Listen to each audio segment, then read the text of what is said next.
So when you look at your gradebook, you will see at the very top a yellow grade that represents your overall grade in the class in progress. It turns green when the teacher's done making changes at the end of the semester, and then your grade is finalized. But right underneath that, you will see at the top, your first category should say skill mastery, and it will have the word summary next to it. Anytime you see this summary, that means that is a weighted category that actually counts towards your grade. This one counts for 60% of your overall grade. So that's demonstrating mastery of these important cognitive skills in the context of biology, using the content to do things like asking questions, developing using models, planning out and carrying investigations, etc. So all of the main skills are listed, and then all four of the additional skills are listed. So there's 8 required skills and 4 additional skills. And throughout the year, you'll be asked to demonstrate mastery of these skills in a variety of contexts across different topics and different types of assignments. And every time you have at least 2 assignments per skill, you will see the skill count. So, for example, at this point in the year, the 6th and 7th skill are already required. And you see this particular student has a 75% on the M6 and an 85% on M7. And we'll talk about why they have that in a second. So as the year goes by, you'll get more and more of these skills counting depending on how many of them have at least 2 assignments required on that skill. Then at the bottom here, you see the total of the required skills so far and the overall grade for that category, which counts for 60% of your overall grade. Underneath that, you will have content mastery, and that's a different category, which also has the word summary to indicate as a weighted category that counts for 30% of your overall grade. And in here, you will have content standards listed. So these are the standards of the different topics that we learned throughout the units. And each of these lines up with one of the NGGSS standards.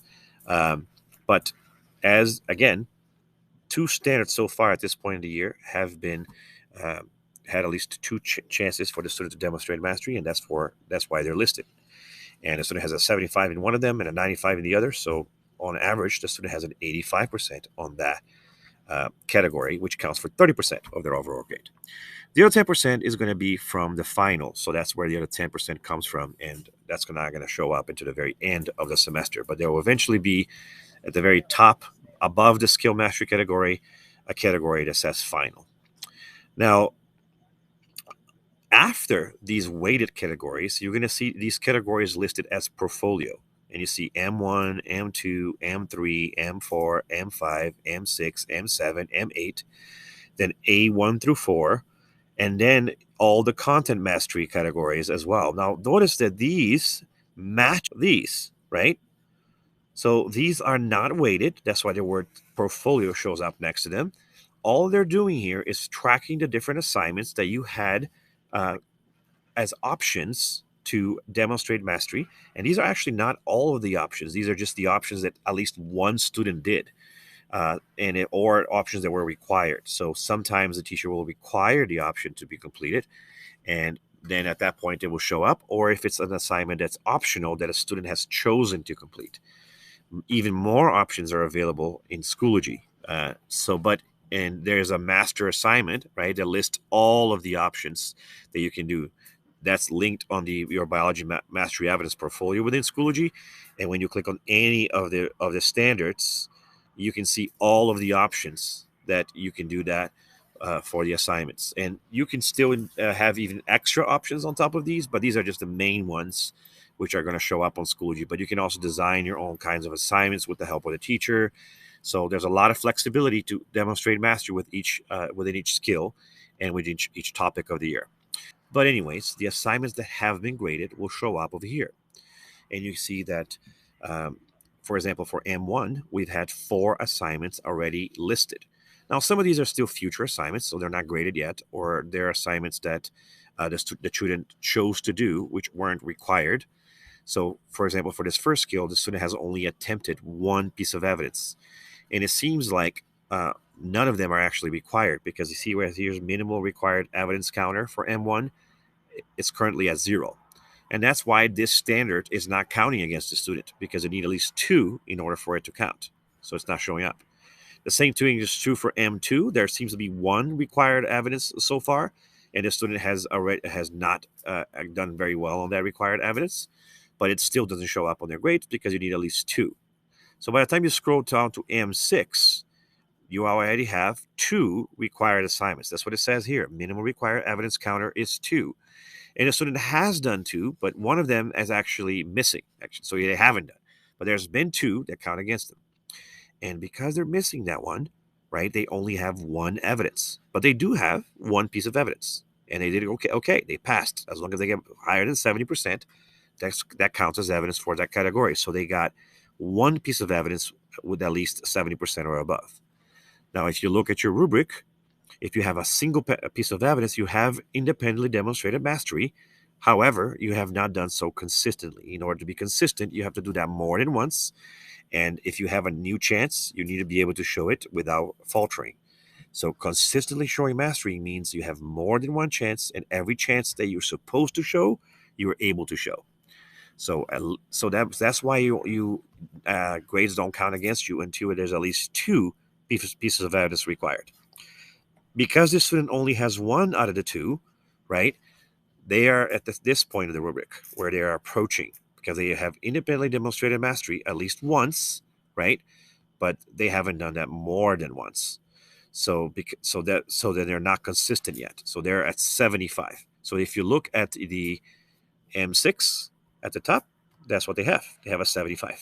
So that's where the 75 comes from. You earn a 75 if you have at least 1 piece of evidence demonstrating mastery of that skill. If you look at M7, which also has, at this point of the year, only 1 required piece of evidence, but the student already has 2. They have done 1 lab, and then they did this other gizmo here. Now, they're both labs, right? This one is a lab, and so is this is a lab. But they already have 2 pieces of evidence that's showing mastery. So with 2 pieces of evidence, now at the rubric, you are consistent. You have consistently and independently demonstrated mastery, so you added 85%. And that's what the student is at that skill. They're at 85%.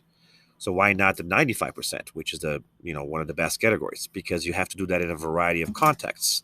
And both those grades came from labs. And so that's why the student is not scoring higher than a 85%. But if they are able to demonstrate that skill in a project or in an activity, then they would go up to a 95%. And they will have chances to do so as the semester continues. So the same is true for every single one of these skills. So all of these portfolio categories are just simply tracking the different opportunities that students have had to demonstrate mastery of the skills. And based on the evidence from these categories is where you get the grade on the actual categories that actually matter at the top. So the grades actually come from the summary categories.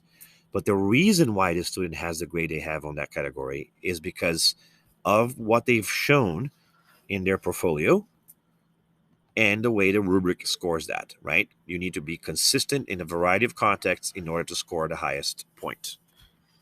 And so all of these portfolio categories are just here to track what you have attempted, how many times you've collected evidence, in what kinds of assignments, so that you can see if you've been able to demonstrate it in a variety of contexts. And notice that every single one of these portfolio categories has a counter that counts how many opportunities you have to have shown by now. So, and when the minimal require hits 2, that's when the assignment starts to count against you. So, for example, UA1 already has had 2 opportunities, and the student has reached passing grade once. So that means they have demonstrated mastery in 1 time. So that means it's going to probably a 75 on that. So let's look at that. And there you go. They have 75 on that one. But if you look at UD1, right, they only have 1 piece of evidence required, but the student has already done 2. So because they already have done 2, they are actually at a consistency level, right? Now, one of those was a quiz, and the other one was a lab. So actually, the student should be at a 95% because it's a quiz and a lab. So those are 2 different contexts, right? Not the same kind of assignment. So there you go. They have a 95 for that standard 1U1D. Now, for the content categories, you have to do it in different types of assignments. For the skill categories, you have to do them in different topics in order to get the highest thing. So when they say different contexts, for skill, that means different topics. For content, that means different types of assignments. And all of this is listed and explained in a rubric and in the other videos that I talked about before. But I wanted to explain why the gradebook looks this way, right? The categories that actually matter are going to be at the top, and they have the word summary next to them to indicate that that's weighted, right? And the skill mastery is going to be worth more than the content mastery. Applying the material is more important than actually knowing it. That's what this is trying to say. Then all of these are not weighted, but they're there to track what you have completed on each standard and how many pieces of evidence you should have completed for each standard. So at the end of the semester, there will also be a category on top that will say final exam. So I actually made it show it up already so that you can actually see it. So it's over there, but it's only, of course, going to have a grade there at the very end of the semester. But it's going to be 10% of your grade. And that explains how the gradebook looks and how it works. So the last thing I have to talk about is, what do you do if you're trying to improve your grade, right? Well, first of all, you want to look at what is the standard that I'm weak on. What content have I not demonstrated mastery yet that I should have demonstrated? So for the ones that have grades, right, what are the ones that are because so if I was this student, I'm looking at M6 and I'm looking at U1A because those are my lowest standards. Okay, so I'll go to M6 and let's see what I didn't do. Oh, first of all, I didn't do this activity right here and it's counting against me. So I could try to resubmit that activity, or I could try to, if I did do it and had done a bad job, I can try to look at the feedback and submit it again to try to get a better grade. Or I can try to do one of the other activities that I haven't done yet because I need 2 pieces of evidence so far, so I can do a different one. I can go into the options document and scroll to M6 and look at all the different options that I have to demonstrate mastery of that skill. Pick one of them, including these side quests, which are bonus activities. And then if I do them and turn it in and I get a good job, then I will have another piece of evidence, right? So I can either resubmit work that I did badly on and I got some feedback, or I can submit work that I'm missing, or I can do some bonus work or some additional work or some other options that are listed here on the options document. And remember, there's even more options that don't even show up on this document, but might show up on Schoology, or options that you can invent together with your teacher. You can come up with your own assignment. Just ask your teacher about it. So if you have a skill that's low, talk to your teacher about that skill. But even without talking to your teacher, you should be able to see either on the gradebook or on the assignment that lists on the document that lists all the options. What are some of the options you have to do that? Now, all of these assignments are going to eventually be links. Something that I'm working on, but it's going to take me some time to get that done. But when there are links, you can actually click on the link. And I think I did that for one of them already, so I'll show you that. So if I click on the link here, it will take me directly to the Schoology page for that assignment so that I can see how to do it and what are the criteria that I have to do in order to pass that. Notice, by the way, that all the assignments also lists the skills that this assignment is related to. So in the gradebook, they will show up under those skills. For example, modeling Earth spheres can help you with the content U1, U1A, or skill M2. So let's go over there. So it's right there under skill M2, and it's also under content for U1A, modeling Earth spheres. So there you go. So this assignment shows up in those standards. Anyways, the best way to do well in the class, of course, is to make sure you do your work when it's assigned, when it's due. But if you don't have a good grade, look at the skill that you have the lowest grade on, find out what assignment is causing that low grade, and redo that assignment or resubmit it, or submit in the first place if you haven't done it, or look for an alternative assignment that is on that same category on the options document. So I hope you found this helpful, and I will see you guys next time. Don't do anything that will not make your mom proud.